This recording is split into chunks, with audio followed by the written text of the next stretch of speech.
అలిగినవా? ఏం చేస్తున్నావు? అలిగినవా? ఎందుకు?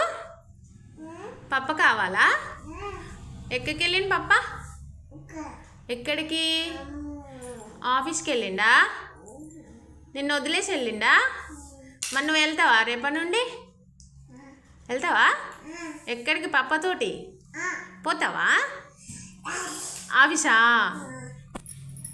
పోతావా? అవ్వో, మరి నీకు కూడా లంచ్ బాక్స్ పెట్టనా? తింటావా? ఎట్లా తింటావు? కాయ వేసుకొని తింటావా? నువ్వే తింటావా మరి? ఓహో, ఇప్పుడు వస్తాడా మీ పప్ప? వస్తాడా? నీకు తెలుసా? నీకు తెలుసా? అబ్బో అబ్బో, ఒక్క బిస్కెటా? బిస్కెట్ కావాలా? తెస్తా అన్నాడా పప్ప? అక్క కొద్దా? నీయా?